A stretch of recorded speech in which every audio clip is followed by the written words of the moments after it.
Well, when you walk away from this one, how do you kind of evaluate your afternoon? Um, it wasn't very good. Obviously, too many pitches, and that's ultimately why I got the hook when I did. But yeah, the biggest thing was I didn't have command of my breaking ball, and left two fastballs way too good to two good hitters, and so you know, just trying to find my rhythm and my tempo, and was not very good today. But it's all about kind of getting built up, and had to go out to the bullpen and finish throwing 25 more pitches to get to 55 pitches on the day. So definitely a step in the right direction when it comes to workload, but quality of pitches wasn't very good today. Back-to-back outings against division rivals. Do you do anything different in these kind of outings where maybe you don't want to show them too much too early on in the spring? No, I haven't started throwing my split yet, and that's a big pitch for me. So really trying to use those reps towards my changeup and breaking ball. So that's one thing that maybe if I had that it would be a little bit different. But I've pitched plenty of games in the big leagues having just two pitches and neither one of them being my split, and so just got to be able to have better command on those days. It seemed like those last couple batters, maybe you were starting to kind of figure things out a little bit. Were you kind of hoping to maybe get a chance to get a little bit further along? Yeah, absolutely.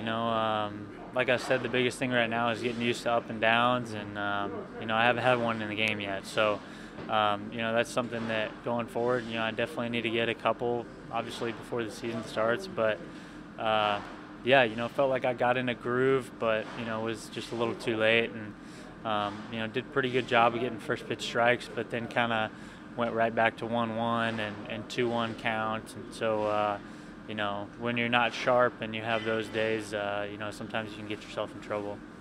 As you're sort of putting an emphasis on lengthening yourself to get ready for the season, how much does it matter who you're facing in the batters, and are you worrying about them at all the way you would during a regular season game as opposed to only focusing on yourself?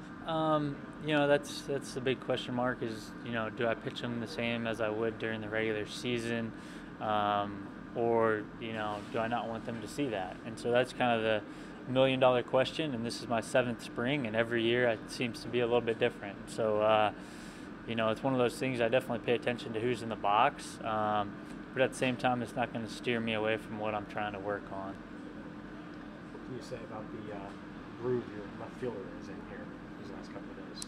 Yeah, I mean, he's pretty good. I mean, he's just kind of wakes up, gets out of bed, and is able to hit triples, and he's fun to watch every single day, definitely. What guy he beat out for Rookie of the Year last year, Soto? Yeah. What impression do you have of him, and do you have any sense of what sort of room there might still be for growth with a guy like that? Yeah, I think the biggest thing with him is his eye for a young player. I think that's the biggest thing. If you're a young player and you can find a way to figure out the strike zone, I think you're going to be pretty successful up here. I think he has a pretty good idea of what he wants to do up there. Today, I was trying to go in on him and, kind of left it middle in, right where he likes it. But, yeah, he's a good hitter, and, I'm looking forward to all the battles that, I'm going to be facing him a lot this year. And so, I feel like I've faced the Nats a lot when I was in Baltimore just because we played them twice a year. It seemed like I always pitched against them, but, they got a good lineup and a lot of good young players. So, if you're not sharp like I wasn't today, they're going to let you know.